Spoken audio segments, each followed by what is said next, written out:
Okay, guys, so I came from watching Batman v Superman: Dawn of Justice the seventh time, and this movie now is 800. But this is an estimate though. 827 million worldwide. Okay, I had said before 840. I think they still have a lag time because I think it's 840, but that's for another time. I'll explain how I know that. But yeah, this movie did well. Now there's another movie that was along the lines of this kind of movie. In terms of graphic violence. You see, some people don't understand. There's a reason why movies are rated PG-13. Unfortunately, the Avengers, Iron Man, and some other movies kind of messed it up for those kinds of movies, because even though they have violence, the violence is not what we call consequential violence. You know, you could have a good guy in those movies. They have a good guy and a bad guy. And the bad guy, since he's not an earthling and so on, you could just destroy him. If he's a machine, you just blow him up into pieces and nobody really cares. But with graphic violence, there's literally consequences. When you have blood and somebody dies, you really feel the impact of someone that's died in a graphic violent film. So, Batman v Superman is a graphic violent film. Even though there's not a lot of blood, you really feel the impact of people dying in this film. Okay, with Man of Steel, same thing. Okay, now another film that's like that was Fantastic Four. In fact, I remember Spider-Man 1 when the Green Goblin he died.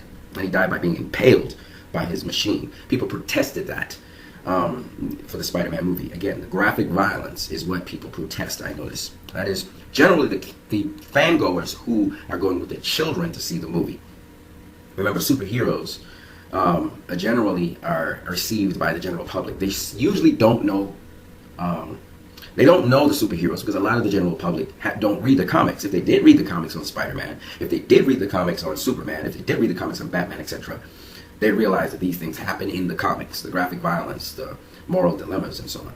I thought that Marvel's best work to date was Spider-Man 1 and Spider-Man 2 and the X-Men, some of the X-Men series. Those were Marvel's greatest works today on the big screen.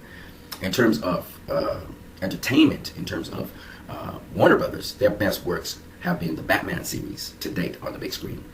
And of course, now I believe Batman v Superman belongs in there in terms of their best work that they have done. And I think the numbers and the box office figures will show that in time. Now, Batman v Superman has a very strong following. And that's why this movie did so well. It's because what people don't understand is there's a core base of people who are dying to see a movie like this come to the screen. Not just comic book fans, not just DC fans, but people who wanted to see realism in a comic book drama. It was a social commentary / drama more than it was really a superhero film. That came after. Now, why I started talking about superheroes is because little children, you know, they idolize superheroes. Okay, and the whole idea of a superhero came from Superman. Superman was the first superhero to get the title, so that now we have super before hero. Before that, they were just known as heroes. So Superman goes way back, and almost all children know who Superman is. So as a result, a lot of people know who Batman is. So as a result of that, to have a movie with graphic violence like that, and also to have that realism in it, where not just heroes die, but also we could have average people dying, and you could feel it because of the graphic violence in the movie, is one in which casual moviegoers with their children, this is the most important part, with their children who have disregarded the PG rating of this film, and they haven't warned them, they haven't spoken with them, they don't speak with them after the film, could be traumatized by this film. And that's the problem that people did not get. People were talking about Batman being excessively violent, etc. But I think it was that he was excessively violent, and we know why. And I think that could traumatize a parent bringing their child, realizing the responsibility they have to their children. And if you brought children who were too young, like 6 years old, 5 years old, 4 years old, disregarding the rating of this film because you've seen Marvel films and they have had a rating like that, and so you thought you could bring a kid in to see this one, that is where things go south. Now, there are a couple of things I want to highlight here. Movies like this, Batman v Superman, the first Spider-Man film, Fantastic Four, The Punisher, Batman. These are not films that try to get a predictable ending to them. And these films go into realism to the extent where heroes can die. They're not different to anybody else. They're not immune. They don't get a pass from dying. And when you have realistic films like this, it can have the audience jarred.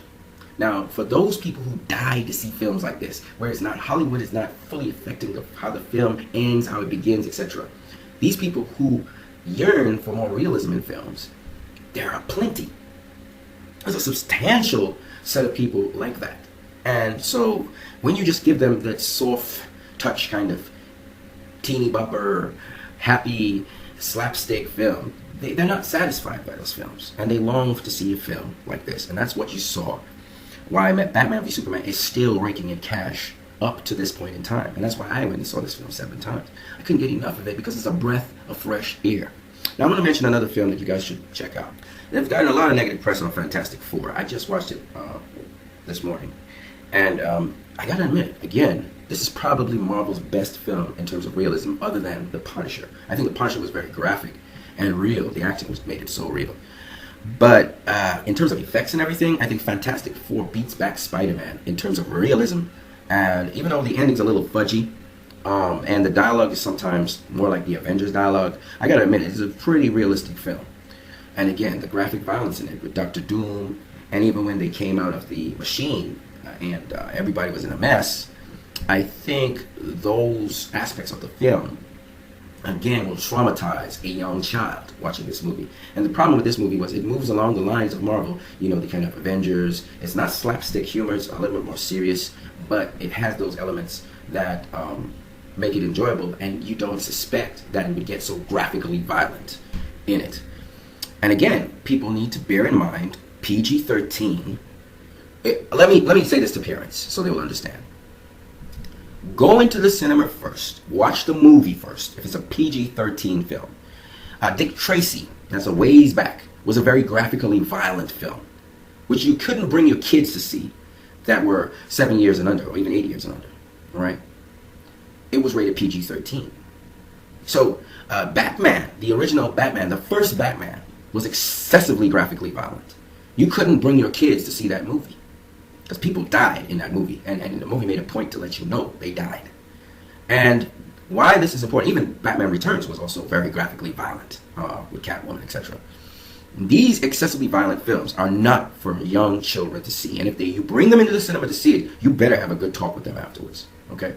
These are not kid films. And I think Iron Man and the Avengers spoiled it for people so that they think you can go in and see a PG-13 film, and because there's a lot of violence in it, but it's not severe graphic violence. There's a difference. Fantastic Four has some graphic violent elements in it. And I think people went into this film thinking that their little kids could go watch it, and for most part of the movie, it seemed that way. But then there's the severity of the damages done to these 4 people that, you know, it's kind of hard to process for a little kid, you know what I mean? So what I would like to tell parents, especially of children, is that you should be careful to go in and view the movie first to see, especially if it's PG-13. If it's PG, it's different. PG-13 says graphic violence. So you're going to go into a movie that's PG-13 to watch it. Remember, it's PG-13. Go watch the movie first to see if it's okay for your kids. And even if it's not okay for your kids and you want them to still come and see it, have a talk with them first before they go in to see it. So basically, Batman v Superman is not a family film, okay? Fantastic Four, I would advise people ages 10 and up could go and see that movie. Now, I know it's flopped at the box office already, but this is a film with graphic violence in it. Spider-Man had graphic violence at the end of the movie.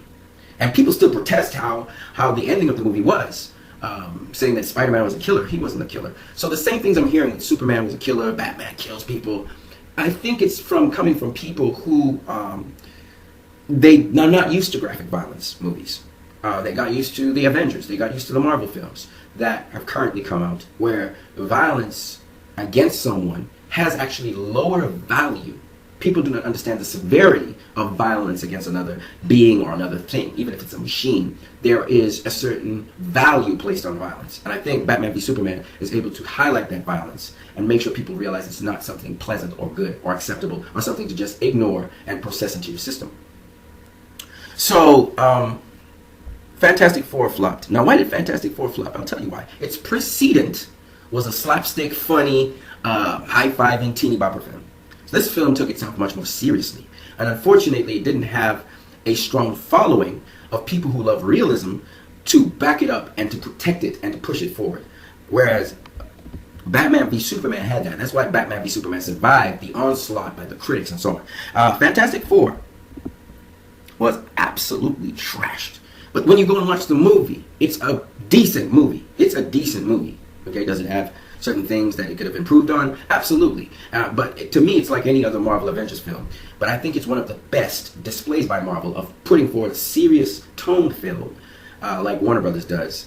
And their effects were really great. Were fantastic. When it comes to effects, that film really soars above any other Marvel film I've ever seen. Sadly, it flopped at the box office again because it didn't have the support. It didn't have the base of people to support it. Batman v Superman had that support base, and that support base was not going to flinch. And it had people who were thirsty for realism after all of this kind of soft touch, unrealistic kind of movies, which we now consider comic book movies. So Batman v Superman was able to survive all of that. It has a pretty decent rating, 7.2 out of 10. The rating should really be somewhere around 8. So there was some effect by the negative press to bring down the rating of this movie. Now, is it the greatest movie in comic book history? No, it's not. But don't get it twisted. It's up there, okay? When it comes to great comic book movies, and I'm talking about across the board, this movie proves that it is so. You can just look in the box office of where it stands right now and how people view it. Will it surpass The Dark Knight and The Dark Knight Rises? This is my personal opinion, but again, it's based on how supportive the base of this movie goes to still continue to rally it through the next couple of weeks. It has nothing to do with its detractors. The detractors can do whatever they want. That will not change this movie. Let me put it to you this way. I sat next to yesterday a guy who came out to the cinema to watch this movie from his home. He doesn't do that. Okay, he saw it on when he's watching his cable, he keeps on seeing the ads, and he came out to see this movie because of that. That's what this movie has done for people. All right, he left the movie having missed certain parts of the movie, and he still hasn't made up his mind on it because he still has to see it. He still thinks in his mind it could be crap as well as it may not be crap. A lady, she came out the movie, she said the movie's crap. But it wasn't really that the movie was crap. Her problem was that one of the main protagonists in the movie, who she's a deep fan of, the outcome of how that happened. So that's why she was giving that immediate emotional response, you know. And that's okay. I think the movie did its job there. She didn't really particularly pay attention to what happened at the end of the movie either, which is very interesting. I think she got all emotionally riled up about what happened and disappointed, and she did not really pay attention to what happened after that, which is cool. But I understand why she feels that way, because we just had a discussion before the movie started about so many wonderful people in the world with great hearts and what happened to them. You know, Michael Jackson, Whitney Houston, you know, Robin Williams, beautiful lights in the sky, just very good intentions and what happened to them. So this was just an extra blow to her, reminding her of our conversation before. So I understand where she's coming from.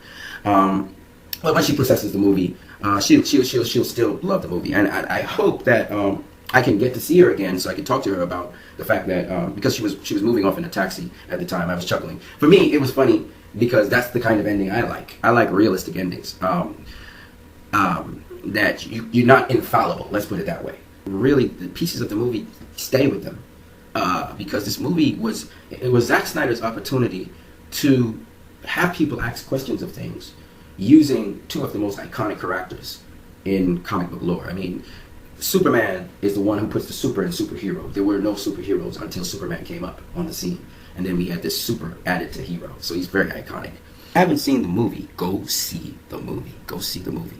And when you're finished, come up on my channel. Go to my discussion link. I'll put it in the description below. And let's discuss the movie.